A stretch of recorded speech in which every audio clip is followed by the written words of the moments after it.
Welcome to Comics Over Coffee.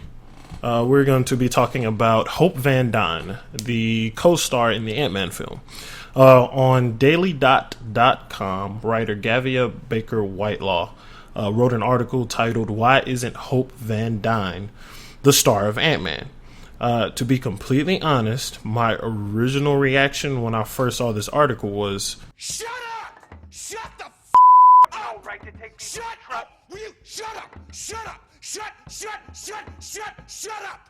But then after that, I actually took some time to think about this particular thing, and I had actually already seen the film. I'd actually seen it, the day before that. This article came out yesterday on July 19th. So I read the article in full, and it made a lot of valid points, which these points aren't anything where you have to reach to reach this conclusion. They really did have Hope Van Dyne as a significantly much more competent character in the film. Now, my understanding from that, what I gathered while I was watching the film, is that they are setting her up to have a more prominent role.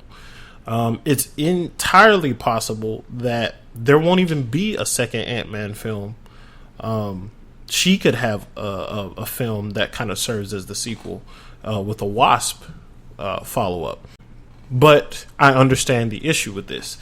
It would have been perfectly fine to have a Wasp movie as the debut of these characters with Ant-Man as a substitute for many, many different reasons. For one, I mean, look at the overwhelming level of anticipation for the Ant-Man film itself. That was sarcasm if you did not notice that.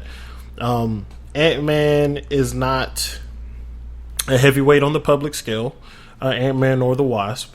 Both of the actors are of kind of equal stature, and they both did fantastic jobs in the film. And I have no doubt that Evangeline Lilly, who played Hope Van Dyne, could have led the film with Paul Rudd as a co-star, because basically they are side by side throughout this film, and equally important, with her actually tipping the scale and being more important. Now, they tried to hide it behind a veil of being expendable. Scott Lang's character being expendable is why Hank Pym wouldn't allow Hope Van Dyne to go on this mission.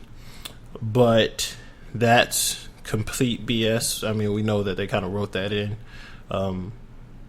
But, and like I said before, they're definitely setting her up to have a prominent role.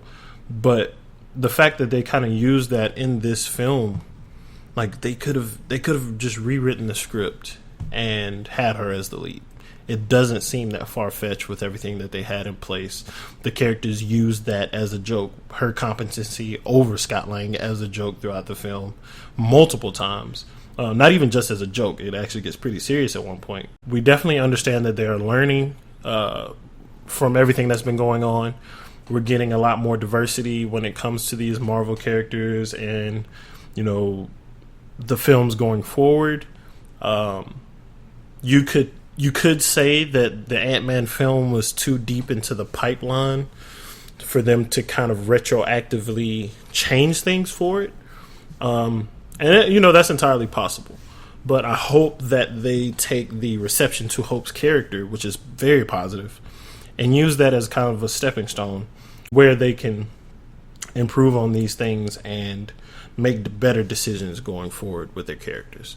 But that's it. That's all I have to say. Please hit the comment section below. I'd like to know what you all think if you have seen the film. Even if you haven't, read the article, which will be in the description below, and let us know what you think. But Comics Over Coffee out. Peace.